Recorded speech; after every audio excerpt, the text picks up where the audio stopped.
আসসালামু আলাইকুম, শিউলিস কিচেনে সবাইকে স্বাগতম। আজকে আপনাদের বানিয়ে দেখাবো বিফ সিজলিংয়ের রেসিপি। চলুন দেখে নেওয়া যাক।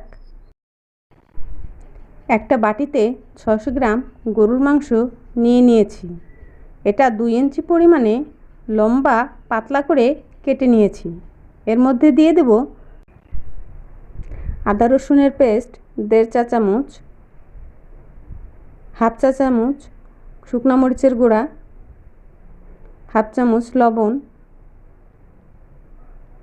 2 টেবিল চা চামচ সয়া সস। সয়া সসে লবণ থাকে, এই জন্য লবণটা একটু বুঝে দিতে হবে। 1.5 টেবিল চামচ oyster sauce, chilli flakes half চা চামচ, 1 টুকরো লেবু রস দিয়েছি। লেবুর রসটা দেওয়া হয়ে গেলে সব কিছু একসাথে একটু মেখে নেব।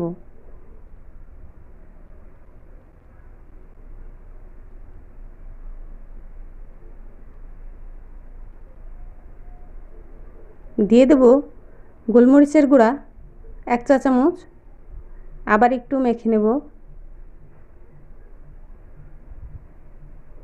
একটা ঢাকনা দিয়ে রেখে দেব ম্যারিনেটের জন্য 2 ঘন্টা। ফিরে এলাম 2 ঘন্টা পর। এবার একটা ডিমের কুসুম বাদে সাদা অংশটা নিয়ে নেব। দিয়ে দেব 1/3 কাপ কর্নফ্লাওয়ার। আপনারা চাইলে এখানে আতপ চালের গুঁড়াও ব্যবহার করতে পারেন। এগুলো ভালোভাবে মেখে নেব যাতে পানি পানি ভাবটা না থাকে। একটা প্যানে 1 কাপ মতো তেল নিয়ে চুলাটা অন করে দেব। তেল গরম হলেই এর ভিতরে মাংসের টুকরোগুলো দিয়ে দেব। এক পিঠ হয়ে গেলে অন্য পিঠ উল্টে দেব। এভাবেই মাংসগুলো ডিপ ব্রাউন কালার করে ভেজে নেব। একইভাবে আমি সব মাংসগুলো ভেজে নেব। এ পর্যায়ে চুলার হিটটা আমি মিডিয়ামে রেখেছি।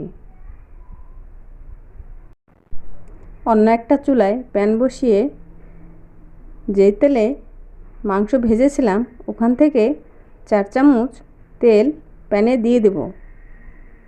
চুলাটা অন করে এখানে আমি নিয়েছি কিছু ক্যাপসিকাম, একটা ছোট সাইজের টমেটো কেটে নিয়েছি, একটা পেঁয়াজ বড় টুকরো করে কেটে নিয়েছি, আর কিছু রসুন খোসা ছাড়িয়ে কুচি করে নিয়েছি। এবার রসুনগুলোকে তেলের ভিতরে দিয়ে দেব। দিয়েছি 2টা শুকনা মরিচ। এগুলোকে একটু ভালো করে নেড়ে নেব। দিয়েছি পেঁয়াজের ফালিগুলো, এগুলোকে হালকা করে ভেজে নেব। দিয়ে দেব ক্যাপসিকাম, আবার একটু নেড়ে দেব। দিয়ে দেব আদা রসুনের পেস্ট হাফ চা চামচ। দিয়েছি টমেটো সস 3 চামচ, 1 চামচ সয়া সস, 1 চামচ ওয়েস্টার সস মিলে দিয়েছি। এবার দিয়ে দেব ভাজা মাংসগুলো। সবগুলো ভালো করে নেড়ে নেব। এ পর্যায়ে চুলার আঁচটা মিডিয়ামে রাখতে হবে।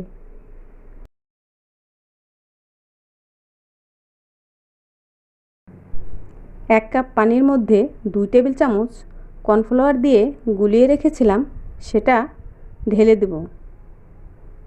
আবার নেড়ে দেব। দিয়ে দেব স্বাদমতো লবণ, কাশ্মীরি লঙ্কার গুঁড়া হাফ চা চামচ।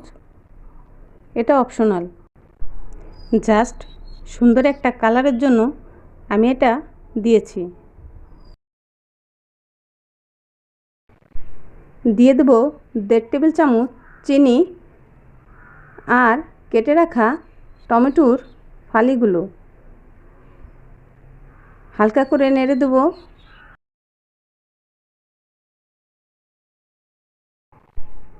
চুলায় একটি লোহার কড়াই বসিয়ে দিয়েছি।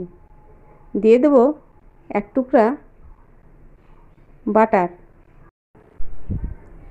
নেড়ে বাটারটা গলে গেলেই কড়াই আর বাটারটা বেশি একটু হিট হতে রেখে দেব। দিয়ে দেব রান্না করে রাখা কারিটা।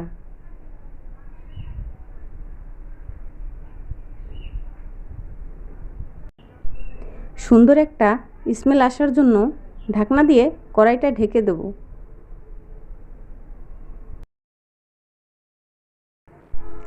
ঢাকনাটা খোলার পরে চুলাটা বন্ধ করে দিতে হবে।